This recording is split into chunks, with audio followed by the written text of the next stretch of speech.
hari ini kita ketemu lagi untuk melakukan latihan meditasi vipassana.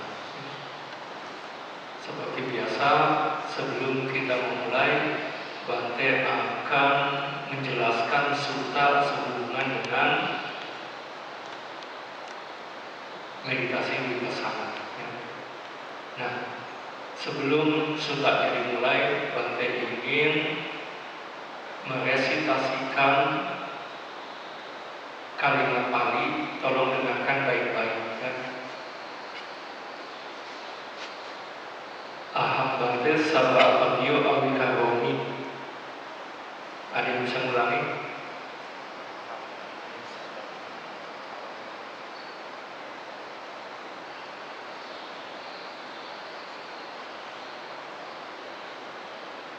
Sekali lagi. Aham Bante sabba apatio awikaromi.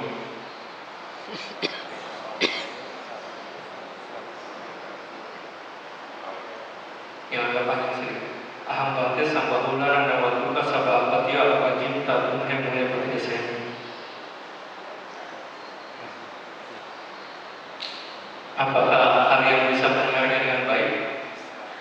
Bisa? Ya, tidak. Suara Bante nggak kedengeran? Kedengeran. Jelas. Oke, Bante perjelas. Aham Bante sambahula nanawatuka sabba apatio apajim tatum hemule patiseni. Ada yang bisa mengulangi? Kenapa nggak bisa? Baru mendengar. Anda mendengar dengan baik kan? Ya kan? Pikiran Anda tadi dikonsentrasikan kan? Diarahkan pada apa yang Bante ucapkan untuk mendengarkannya. Kok masih nggak bisa mengulanginya?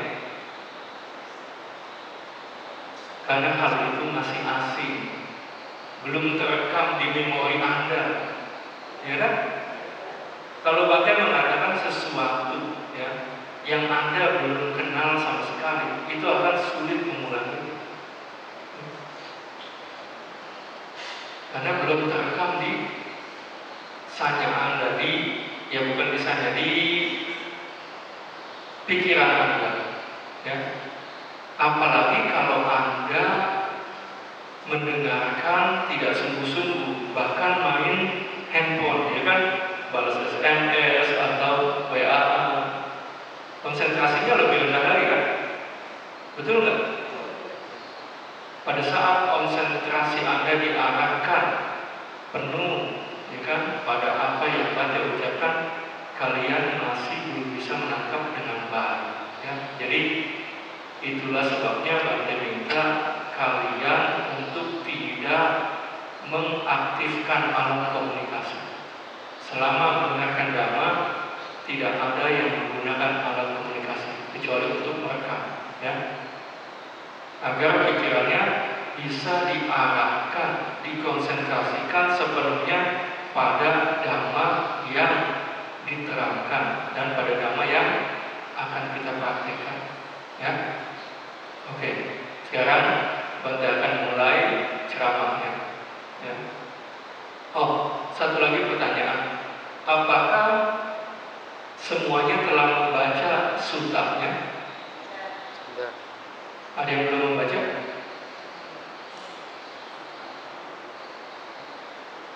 Ada yang belum membaca?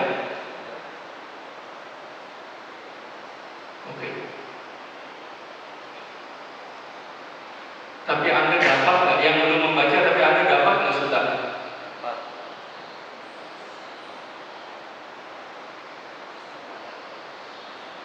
Oke lah, kalau Anda nggak dapat, mungkin Anda nggak ikut grupnya atau nggak melihat. Berarti nggak tahu Pak ini diumuminnya di mana, disebarinnya di mana?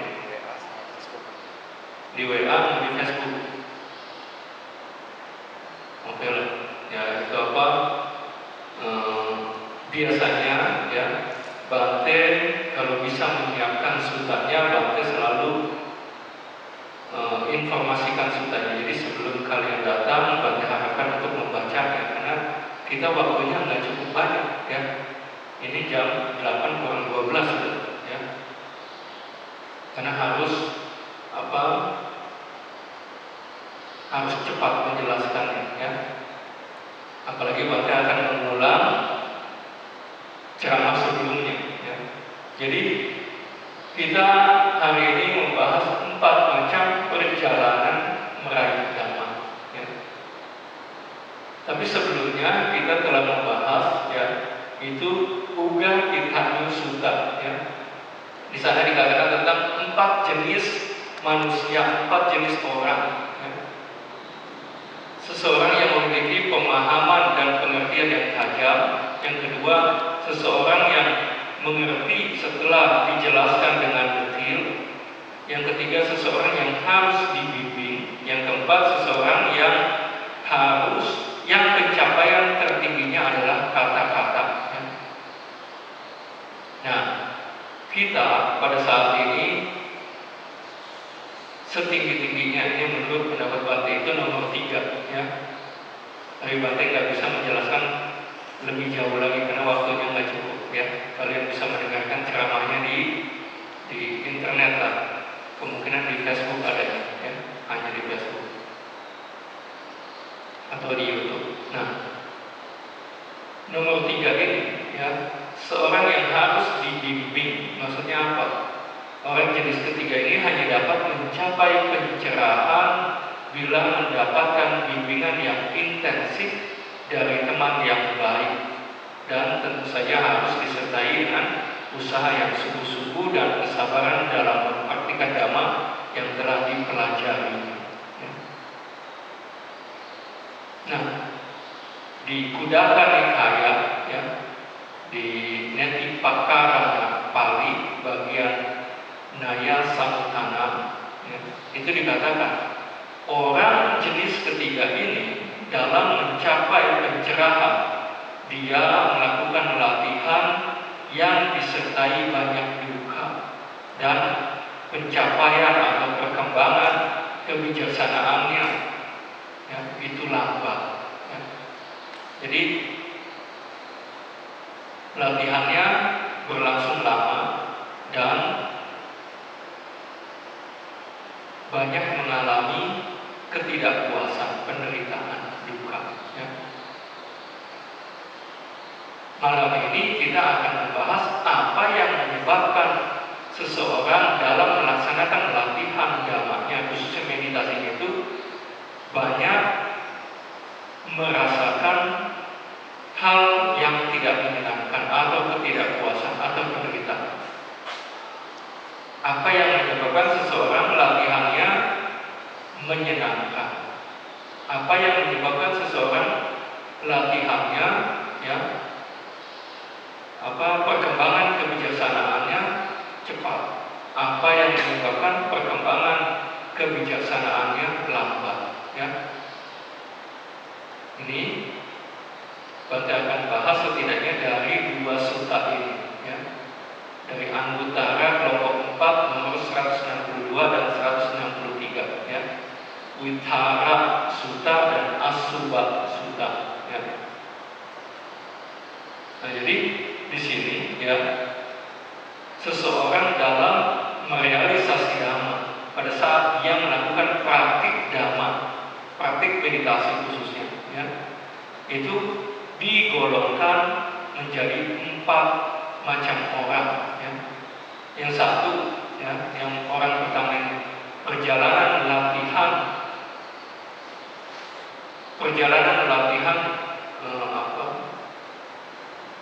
ini bahasanya bahasa Sutta, tapi nanti pakai bahasa yang mudah saja ya.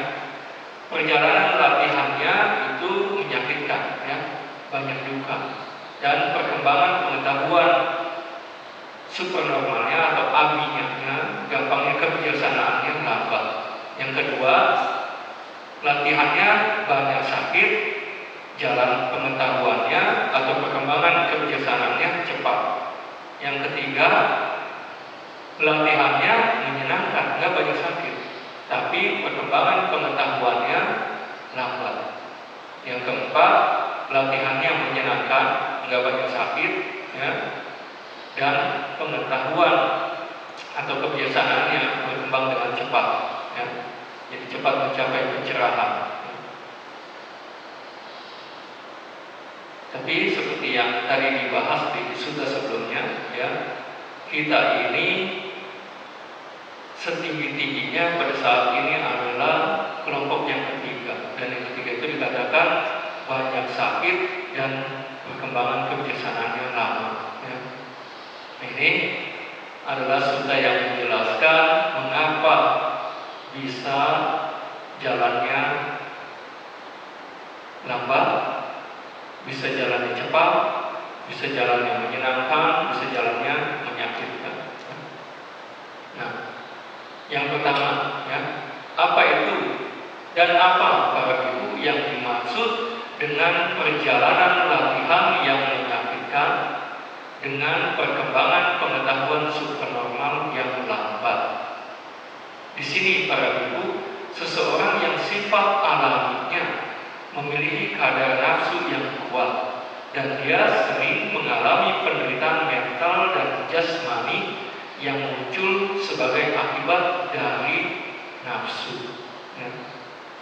Itu jadi nafsu ini adalah perwakilan dari loba, ya, ini raga, tapi ini juga termasuk dalam loba, ya, keserakahan. Yang kedua kebencian, dosa. Yang ketiga adalah kebodohan. Seseorang yang mempunyai banyak keinginan, ya, mempunyai tingkat keserakahan yang besar, pengen ini pengen itu, semakin tinggi keserakahannya, keinginannya, pendambaannya, pencengkramannya, semakin banyak yang tidak terpenuhi, kan? Semakin banyak yang tidak terpenuhi, kan? Semakin banyak yang tidak terpenuhi artinya apa? Semakin banyak duka, kan? Kecewa, kan? Ya. Duka ini bisa mental, bisa jasmani, ya. Duka dan domanasa, ya. Jadi domanasa itu penderitaan di pikiran, di mental, ya. Duka itu khususnya jasmani, ya, dalam hal ini, ya. Demikian juga dengan seseorang yang kadar kebenciannya, kadar kemarahannya tinggi, ya. Melihat tempat latihan ganggu sedikit, kecewa. Makanan kurang garam sedikit, dia kecewa. Jadi apa? Sering kecewanya, sering dukanya juga, kan? Ya. Kalau yang bodoh, ya yang bodoh itu pasti loba dan dosanya banyak. Kadang nggak tahu, ya ingin ini, ingin itu. Kira dia loba itu, ya kan, sesuatu yang baik. Dia kejar, ya kan? Objek-objek indera dia kejar karena mereka mungkin berpikir bahwa dengan kita mendapatkan kesenangan dari objek-objek indera kita akan bahagia, ya kan? Mereka lakukan upaya yang luar biasa untuk merawat misalnya jasmaninya, karena bodoh mereka tahu apa hidup ini ya tidak kekal, tapi mereka berusaha mempertahankan sebaik-baiknya, ya kan? Makan obat, operasi, ya kan? Tetap aja kecewa, kan? Karena nggak bisa dipertahankan jasmani. Itu karena semuanya bersumber dari kebodohan. Ya, jadi kalau loba, dosa dan mohanya, keserakahan, kebencian dan kebodohan yang kuat, dia akan sering banyak mengalami kekecewaan, sering mengalami penderitaan. Kalau pada saat Anda meditasi, karena loba dosanya atau mohanya juga tinggi, pikiran selalu lari ke objek-objek indah, memikirkan yang indah-indah, yang baik-baik, yang Anda sukai. Saat ngamati misalnya kembung kempis, ya kan? Kembung kempis, ingat besok makan apa? Pikiran sudah mengembara, ya? Karena pikiran yang nggak tenang, duduk nggak tenang, kan jadinya? Duduk nggak tenang, rentan terhadap sakit, ya kan? Karena pikiran yang nggak tenang, jasmani pun jadi nggak tenang. Karena nggak tenang, banyak duka. Ya. Pikiran yang buruk akan memproduksi materi-materi yang buruk. Ya. Pikiran yang tidak baik akan menghasilkan materi-materi yang sehingga apa? Jasmani pun akan terimbas, ya. Cepat sakit dan lain-lain, ya. Jadi banyak duka, ya. Nah, kalau dia luka dosa dan mohanya sedikit atau lemah, dia tidak banyak mengalami duka, ya. Jadi latihannya bisa menyenangkan, ya. Karena pada saat pikirannya tidak sering mengembara karena lemahnya loba dosa moha, dia mudah terkonsentrasi pikirannya, ya kan? Pikiran terkonsentrasi, kita jadi tenang, ya kan? Tenang, nggak banyak gangguan, nyaman meditasinya, ya. Itu jadi yang menyebabkan banyak duka atau tidak banyak duka itu loba dosa moha, ya. Salah satunya, ya, menurut sutta ini. Jadi kadar loba dosa moha itu yang menentukan. Lalu apa yang membuatnya perkembangan kebijaksanaannya cepat atau lambat? Di sini dikatakan 5 indriya. 5 indriya ini kalau dia munculnya lemah, ya, maka perkembangan kebijaksanaannya juga lemah, ya, lambat jalannya. Kalau 5 indriyanya kuat, ya, maka perkembangan kebijaksanaannya juga kuat, ya. Seandainya kalian nggak banyak keinginan, ya, tempatnya sederhana pun oke. Panas lebih agak panas sedikit oke. Kedinginan sedikit oke, ya kan? Jadi nggak rewel, ya kan? Jadi bisa duduk dengan tenang, ya kan?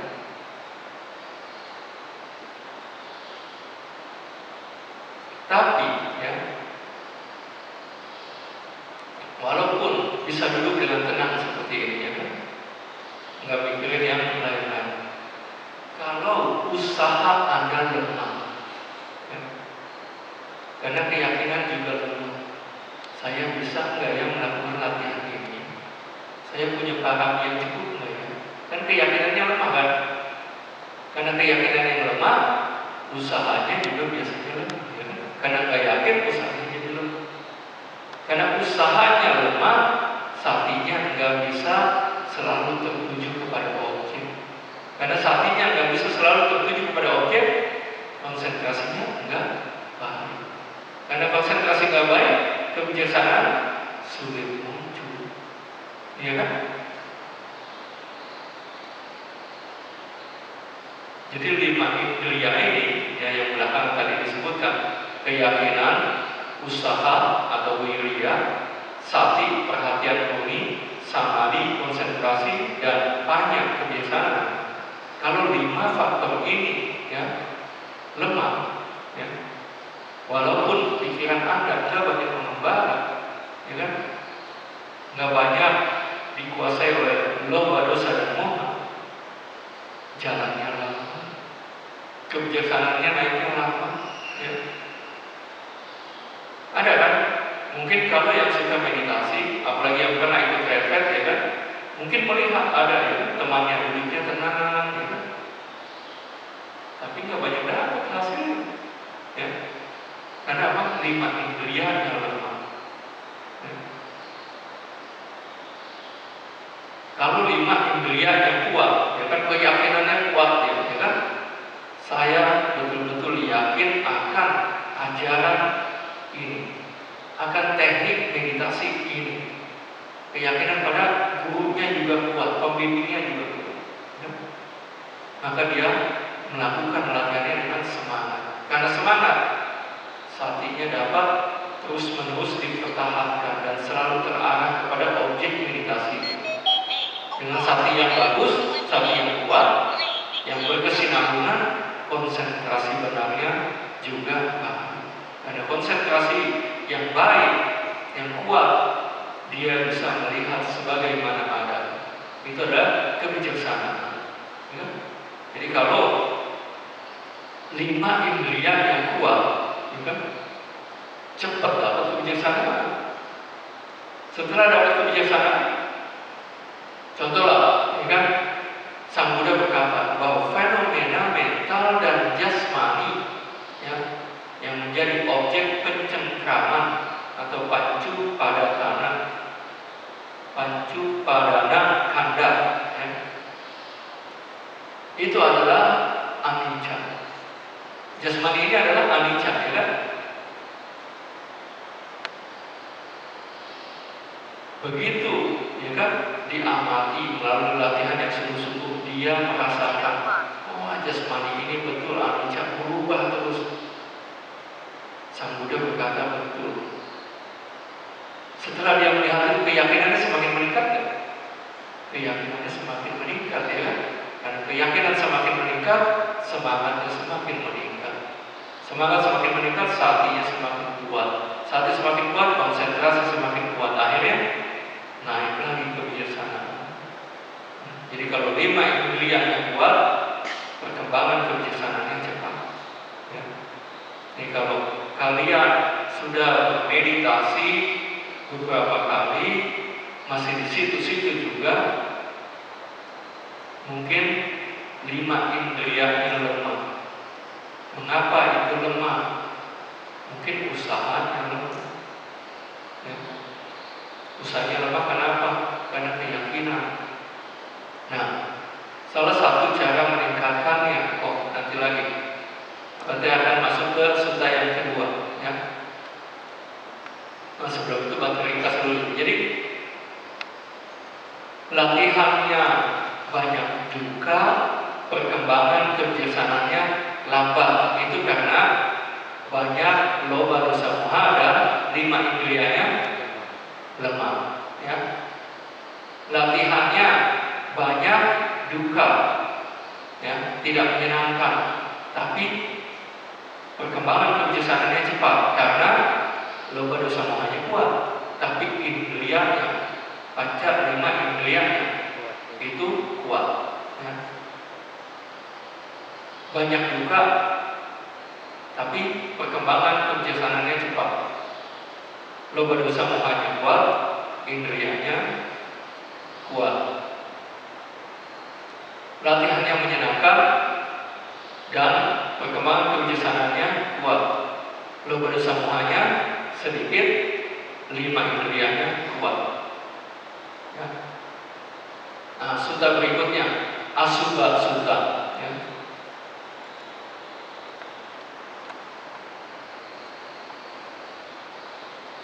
Ini nomor selanjutnya 163, kalau tadi 162 ya.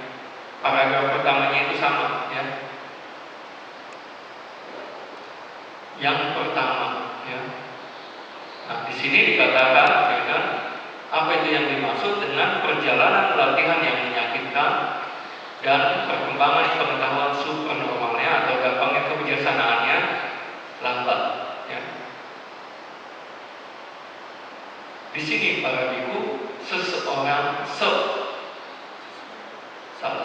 biku, bukan seseorang.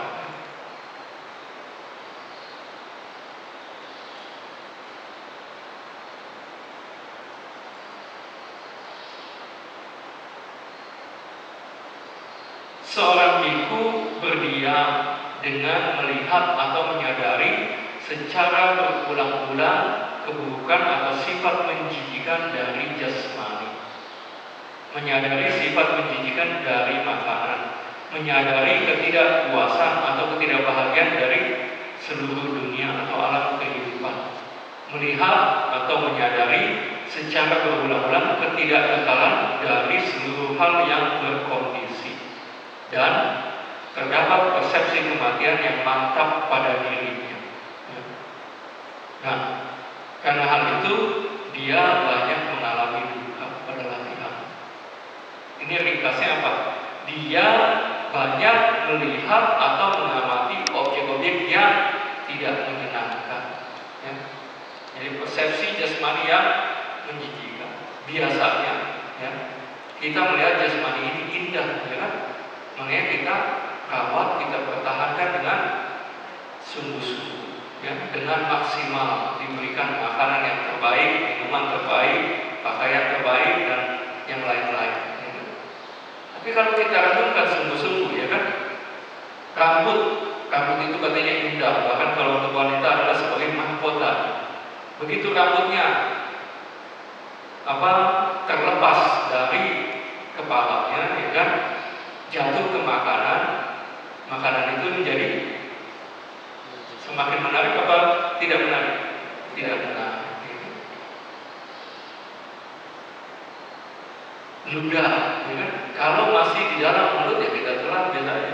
Begitu sudah kita keluarkan, jangan ludah orang lain, ludah diri kita sendiri, ya kan? Untuk menjilat ya sudah sangat jijik, ya kan? Kuku, ya kan, selalu dirawat, ya kan? Setelah gunting kuku, ya dihukum begitu aja sih saja kan, nggak dikumpulin ya. Jasmani ini, badan ini, ya kan, kalau nggak dibersihkan, bau, kotor, ya kan. Jadi sebetulnya jasmani ini sesungguhnya menjijikkan, ya. Tapi kalau kita ya mengamati ini, itu akan timbul duka, ya. Oh, ini ternyata duka, ya kan? Tapi itu adalah hal yang sebenarnya. Ya cuman karena sering melihat hal itu, pemikiran kita tentang hidup ini duka ya semakin kuat, ya. Tapi itu adalah hal yang baik sebetulnya, ya. Karena dengan demikian, ya, kalau Anda terus ya memikirkan hal itu, Anda akan kecewa akan hidup ini dan berusaha untuk terbebas dari kehidupan ini yang penuh duka, ya. Jadi karena sering melihat objek-objek yang tidak menyenangkan, ya, menemukan objek-objek yang tidak menyenangkan, ya. Yang bawahnya itu sama, 5 indriyanya lemah, ya. Jadi kalau yang di suta yang di atas atau yang sebelumnya itu loba dosa moha kuat, kalau di sini sering mengamati atau menyadari objek-objek yang tidak menyenangkan, ya, yang menimbulkan ketidaknyamanan, ketidakbahagiaan, ketidakpuasan, ya. Jadi hanya itu bedanya. Kalau yang kedua, mengamati objek yang tidak menyenangkan, tapi 5 indriyanya kuat. Jadi banyak duka, tapi perkembangan kebijasanannya cepat, ya. Nah, yang ketiga dan keempat, ini yang menyenangkan jalannya lambat dan menyenangkan perkembangan kebijasanannya cepat. Menyenangkan karena apa? Dia punya konsentrasi yang tinggi. Di sini katakan jam 1, 2, 3, dan 4, ya. Jadi kalau Anda mencapai jana, ya, konsentrasi jana, untuk sementara pada saat Anda mencapai jana, ada rintangan mental nggak? Ada niwarana nggak? Nggak ada sama sekali, ya kan? Jangan niwarana lah, ya, yang diringkas jadi 3, loba dosa moha. Pada saat ada kesadaran yang baik berupa jana, ya, atau singkatnya jana ke-1, ada nggak loba dosa moha pada saat itu? Nggak ada, ya, nggak ada, ya. Karena konsentrasinya sangat kuat, jana ini konsentrasi yang sangat kuat, ya, tercerap betul-betul, ya, terhadap kepada objeknya, ya. Jadi pikirannya tidak mengembara sama sekali, betul-betul tertuju kepada objek, sangat tenang, ya. Makanya damai, jadi menyenangkan, ya. Jadi menyenangkan, ya. Tapi kalau 5 indriyanya lemah, tetap perkembangan kebijaksanaannya lambat, ya. Kalau dia punya jana dan 5 indriyanya kuat, latihan yang menyenangkan dan jalan atau perkembangan kebijaksanaannya cepat. Nah, kembali lagi ke suta yang tadi pertama kali disinggung. Kita ini katakan orang jenis ketiga yang harus dibimbing oleh teman yang baik, ya, dan mengalami saat latihan mengalami banyak duka dan perkembangan kebiasaannya lambat katanya. Kira-kira betul nggak pernyataan tersebut? Contohlah orang-orang sekarang ini dibandingkan orang-orang zaman sang muda, kan? Tingkat loba dosa mohanya lebih besar apa lebih sedikit? Lebih besar. Lebih besar kan? Lebih tinggi kan? Jadi pada saat ini karena tingkat loba dosa mohanya tinggi, banyak yang mengalami duka pada saat latihan, ya. Karena tingkat loba dosa mohanya tinggi, ya kan? Pikirannya nggak bisa tenang, ya kan? Mengembara terus mikir ini, mikir itu, ya kan? Jadi hidupnya nggak bisa tenang. Sekalipun jasmaninya sudah terlatih karena sering, jasmani mungkin nggak menderita, tapi pikiran menderita kan? Jadi kalau mikirin ini, mikirin itu nggak bisa tertancap pada objek meditasi, berarti pikirannya mengembara itu bukan aku salah pasti, ya kan? Aku salah itu tidak menyenangkan, ya. Timbulnya duka, ya. Jadi orang saat ini mengenai pada saat latihan itu banyak mengalami duka karena tingkat keserakannya tinggi, ya. Nah, kalau yang berdasarkan sudah kedua, dia sering merenungkan, ya kan, objek-objek atau mengamati objek-objek yang tidak baik, ya, yang tidak menyenangkan. Ini khususnya apa maksudnya? Ini orang-orang yang suka vipassana. Vipassana itu nggak menyenangkan. Kalau saat Anda mengamati jasmani ini, nggak menyenangkan. Apalagi kalau Anda bisa melihat anicca, nggak menyenangkan. Ya. Tahu definisi duka apa? Apa itu definisi duka? Tidak memuaskan. Sesuatu yang anicca, sesuatu yang tidak kekal, itulah duka.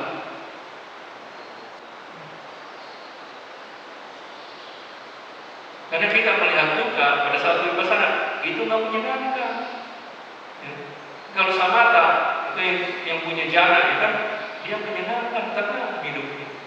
Ya.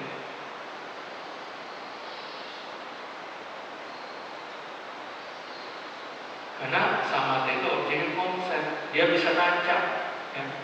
Jadi pikirannya betul-betul tenang. Nah, kalau kita objeknya berubah terus, jasmani itu berubah terus kan? Berubah terus kan? Ya kan?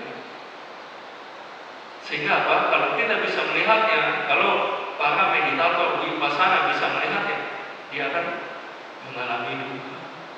Tapi ini duka yang bagus kalau dia melatih vipassana, karena dengan duka ini dia akan ingin terbebas dari duka. Ya. Disitulah dia akan berkembang. Ya. Bahkan di satu sutta, ya kan, salah satunya itu di lupa, tapi sutta tentang paticca samuppada, mungkin apa suatu saat Bapak akan jelaskan itu. Ya.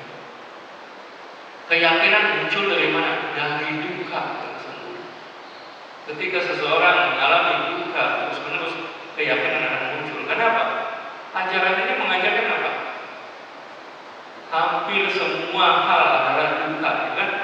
Yang nggak duka apa? Cuma nibbana yang nggak duka. Selain nibbana, semuanya duka. Ya kan? Selalu kan sang Buddha ngomong, bahkan sang Buddha, saya mengajarkan duka dan jalan menuju lenyapnya duka. Maka kebenaran yang pertama adalah kebenaran tentang duka. Ya kan? Sebelum seseorang merealisasi duka, memahami ini duka, itu duka, nggak bakal dia berjuang. Karena sang Buddha mengatakan hidup ini duka. Semua fenomena mental dan jasmani itu adalah duka. Dia mengalami banyak duka. Yakin dia, oh betul sang Buddha ngomong katanya. Jadi timbul keyakinan itu, kan? Jadi ya, kalau kalian ingin latihan yang menyenangkan, ya, apa yang harus kita lakukan? Apa yang harus kalian lakukan?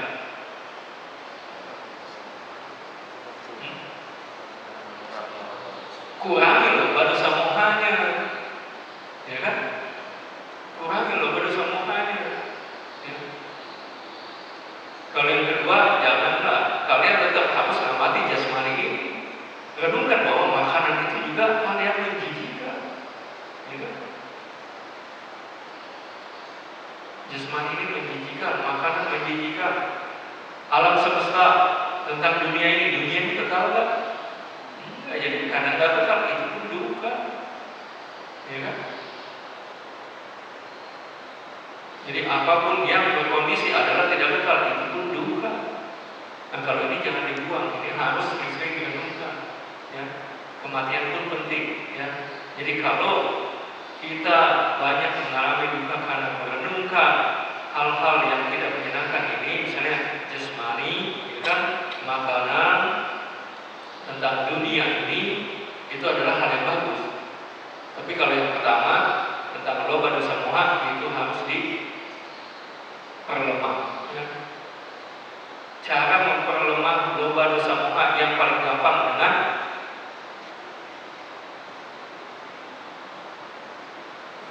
berdana.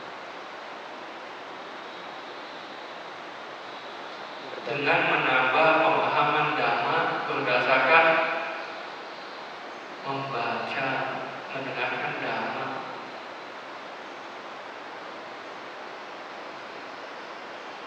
Jadi harus kembali lagi ke kebijaksanaan. Ya, pandangannya harus benar. Ya. Makanya di jalan menuju musdalifah yang pertama adalah pandangan benar. Ya. Ya, untuk mendapatkan kebijaksanaan ini, pandangan benar ini, yang paling gampang ya membaca atau mendengarkan dhamma. Setelah membaca, mendengarkan dhamma, kalian harus renungkan baik-baik, analisa, utak-atik, ya kan? Jadi cinta maya pakai itu. Tapi hal itu masih sebatas katanya, kata buku, kata si A, kata si B, bahkan kata Buddha. Jadi keyakinannya belum begitu kuat. Tapi kalau kalian meningkatkan dengan berlatih dhamma, khususnya meditasi vipassana, kalian akan melihat betul-betul, oh yang dikatakan buku betul, oh yang dikatakan Buddha betul. Keyakinannya meningkat. Ya. Ini kebijaksanaan yang meningkat. Dengan kebijaksanaan meningkat, keyakinan meningkat. Keyakinan meningkat, usaha meningkat, sati meningkat. Nah itu dulu yang dibilang jangan seperti ini dan kalau gitu ya, itu nggak boleh ya. Bukan Bata yang melarang, bahkan Sang Buddha yang melarang itu ya, di Vinaya ada itu ya. Nah, jadi ya kalau kita ingin latihan yang menyenangkan, konsentrasi kita harus baik. Ya, konsentrasi kita harus baik. Ya. Untuk mendapatkan konsentrasi yang baik harus punya sati yang baik. Untuk punya sati yang baik harus punya usaha yang baik, wirya yang baik. Untuk punya wirya yang baik harus punya keyakinan yang baik. Ya. Aduh, waktunya nggak cukup. Ya. Nanti Pak sambung lah menjelaskan itu. Ya. Nanti waktu sambung. Sekarang kita latihan atau mempraktekkan meditasinya dulu, ya. Sehingga apa? Dhamma yang kita dengarkan, ya kan, bukan hanya didengarkan, tapi juga kita praktekkan. Betul enggak? Pasti betul, ya, pasti betul. Pada saat Anda nanti mempraktekkan, pikiran mengembara, jadi gelisah, pikiran gelisah, badan enggak nyaman, badan enggak nyaman, badan duka, pikiran duka, ya. Oke lah, nanti dilanjutkan lagi. Sekarang mari kita praktekkan meditasinya.